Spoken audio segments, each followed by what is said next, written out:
যে দাফন শেষে সম্মিলিত দোয়ার বিধান শরীয়তে আছে কি, এর সঠিক পদ্ধতি জানিয়ে উপকৃত করবেন।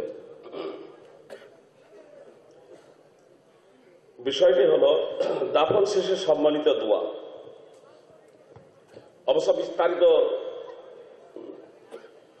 ভাঙা হয়নি, মানে দাফন শেষে সম্মিলিত দোয়া দুটো পদ্ধতি হতে পারে। একটা পদ্ধতি, দাফন শেষে একজন হাত উঠিয়ে দোয়া করছেন আর বাকিগুলো আমিন আমিন বলছেন।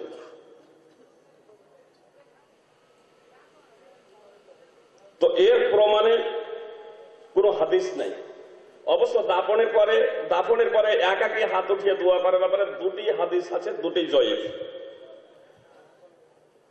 দ্বিতীয় অবস্থা হলো, দাফনের পরে ইমাম সাহেব বলবেন, দাফন যখন কমপ্লিট হয়ে যাবে, কবর যখন 1 বিঘা পর্যন্ত উঁচু হয়ে যাবে, দাফন একবারে পুরো সমাপ্ত, তখন ইমাম সাহেব বলবেন সকলকে দোয়া করার জন্য যে তোমরা তোমার ভাইয়ের জন্য ক্ষমা প্রার্থনা করো, তার দৃঢ় থাকার জন্য দোয়া করো।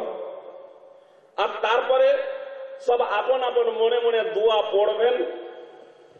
এটাকে সমবেত বলেন আর পৃথক বলেন। তো এই পদ্ধতি রাসূলুল্লাহ সাল্লাল্লাহু আলাইহি সাল্লাম থেকে প্রমাণিত। সুতরাং উসমান বিন আফফান রাদিয়াল্লাহু তাআলা আনহু থেকে বর্ণিত,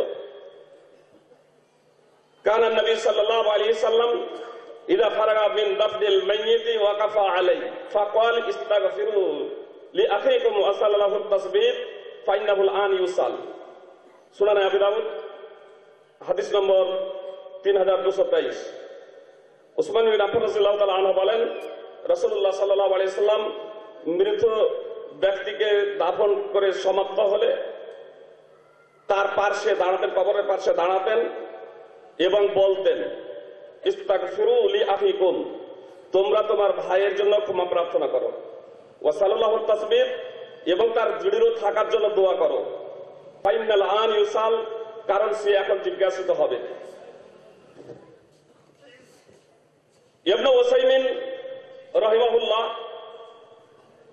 তিনি মাজমু ফতোয়াতে এই প্রসঙ্গে বিস্তারিত আলোচনা করেছেন এবং বলেছেন, বিদ্যার্থীদের জন্য জরুরি হলো যখন তারা দেখবে যে দাফনের পরে একজন ব্যক্তি হাত উঠিয়ে দোয়া করছে আর বাকিগুলো আমিন আমিন বলছে, তো তার প্রতিবাদ করা।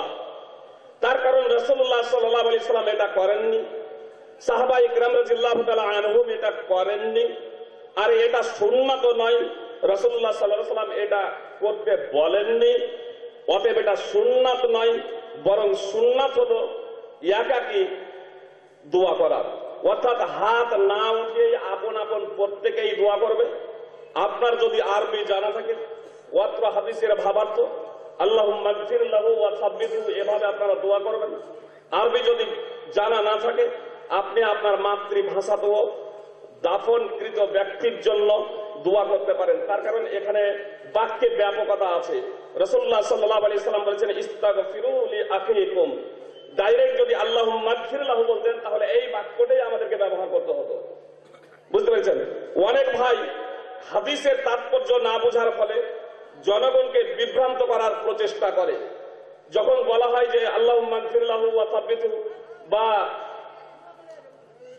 ইবনে উসাইমিন মাসউদি ফতোয়াটি আর অন্যান্যদের যখন বলা হয় ইস্তাগফিরু লিআখিকুম ওয়া সাল্লাল্লাহু তাসবিহ, এর প্রেক্ষাপটে আল্লাহুম্মা গফির লাহু ওয়া সাব্বিতহু বলে দোয়া করবে। সৌদিরা এইভাবেই দোয়া করেন। তখন বলে হাদিসে তো আল্লাহুম্মা গফির লাহু ওয়া সাব্বিতহু কথাটি নেই। হাদিসে ডাইরেক্ট আল্লাহুম্মা গফির লাহু ওয়া সাব্বিতহু কথাটি নেই, কিন্তু আপনাদেরকে যে বললাম যে বাক্যটি হাদিসে রাসূলুল্লাহ সাল্লাল্লাহু আলাইহি সাল্লামের ইস্তাগফিরু লিআখিকুম ওয়া সাল্লাল্লাহু তাসবিহ, এই বাক্যটি রয়েছে। এর তাৎপর্য হলো এটাই যে আল্লাহুম্মা গফির লাহু ওয়া সাব্বিতহু যখন আপনি আরবিতে করবেন, যেমন একটি উদাহরণ দিই তাহলে খুব সহজে আপনারা বুঝতে পারবেন। ইদা কাব্বারা আল ইমামু ফাকাব্বিরু, ইমাম যখন তাকবীর বলবে তখন তোমরা তাকবীর বলো। ইমাম যখন তাকবীর বলবে তখন তোমরা তাকবীর বলো। এখানে আল্লাহু আকবার আছে ডাইরেক্ট। কি বলছেন? আরবি যা ভাষা সম্পর্কে যারা অবগত সবাই জানে, যখন বলা হয় হাল্লিলু, তখন লা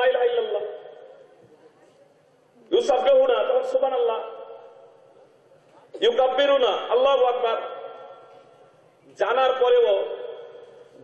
পরেও একটা প্রচলিত ধারাকে বলবৎ রাখা, এটা একজন ইমানদারের বৈশিষ্ট্য নয়। ফল কথা, একজন দোয়া করবে আর বাকিগুলো আমিন আমিন বলবে দাফনের পরে, এই মর্মে কোনো হাদিস